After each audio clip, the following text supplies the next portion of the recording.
So, sorry for my voice. I'm getting over a little bit of a cold, so if you can bear with me on that. My name is David Likens, and I'm guessing I'll be your sole male energy for the morning.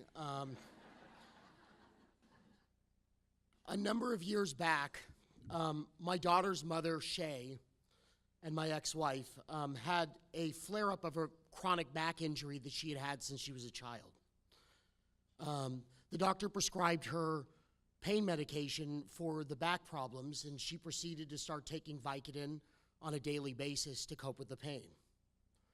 I began to watch as the evolution of this pill taking moved along, and I watched her addiction blossom.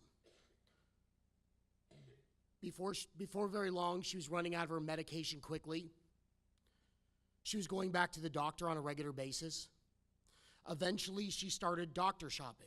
We lived in Palm Springs at that time, and she started driving to Orange County in Los Angeles to go to various doctors to get more pills.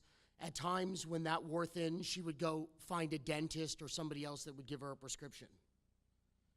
If she didn't have the painkillers, she began drinking alcohol heavily.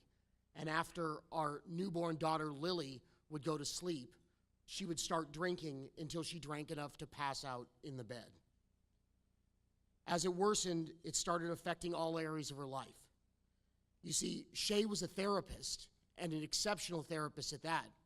And interestingly enough, Shay specialized in addiction and worked with women and men who were suffering from the disease themselves. But as the problem progressed, things started to happen more often. I got a call from one of the therapists that she was supervising in her practice who said that Shay looked so intoxicated that she couldn't have her around the other interns and told her to go home. I remember making excuses for her and saying, oh, she has a cold, she's taking medications for that, she must just be really tired, she hasn't been getting a lot of sleep lately. Sometimes I would get even more nervous than that. I remember waking up one morning on a Saturday and finding Shay and Lily in our backyard in the pool. It was about 8 in the morning, and she was already intoxicated from the pills and nodding off with our newborn baby in the water with her. Lily went to Shay. Finally, Shay went to treatment at New Directions, and Lily went to treatment with her. It was a couple of days from her second birthday, and in fact, yesterday was Lily's 6th birthday. So she was pretty small. I don't know how much she knew or understood about the experience, but I knew that it affected her at the time. So after negotiating with her and with her family, we got her into treatment.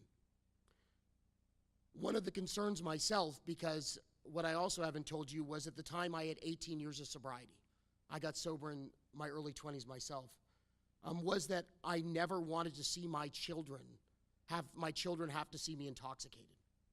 And the idea of sending my daughter off to treatment just seemed devastating.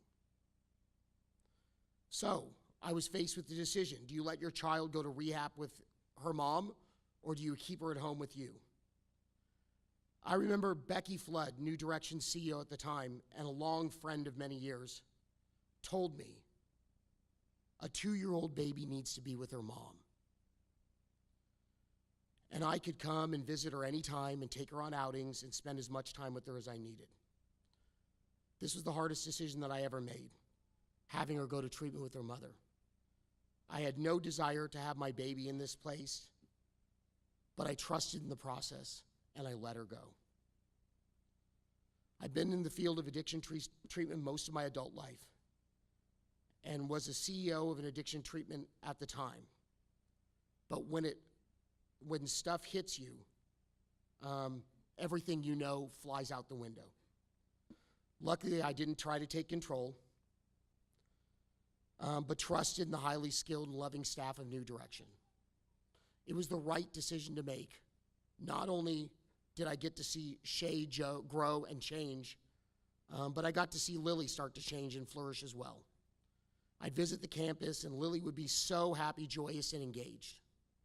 The connection between her mother and her was truly forged at New Directions for Women. There were even funny things that happened that would make me laugh. When they finally left New Directions after 6 months in treatment, Lily became obsessed with these white commercial vans. It turns out that it reminded her of the rides that they would take on outings with the other residents. And so every time she would go back on campus for an alumni event or whatever, would freak out if she wasn't allowed to go in the van for a ride. Lily still to this day regularly attends alumni events with her mother, hangs out with people who were also in her life at treatment, and is part of the New Direction family. They even went on vacation this summer to New York with another alumna of New Directions and her daughter, and had a wonderful time. Many other graduates she keeps in touch with over Facebook or over phone. I'm happy to say Shay is back in her career and everything is good. She's, believe it or not, running a program of her own now. She's a clinical director of a treatment center. She was always a great therapist, but she now has a perspective she never had before. Lily's got a mother that's so connected, so engaged, so doting, and it's been wonderful for me too. My daughter's loving, generous, and a kind human being. And so much of this growth is due to New Directions and being able to grow up with a sober mom. When my colleagues in the industry ask me what I think of New Directions, I simply say this: how many rehabilitation centers would you trust to treat your wife or your child? And that's all I need to say. Thank you.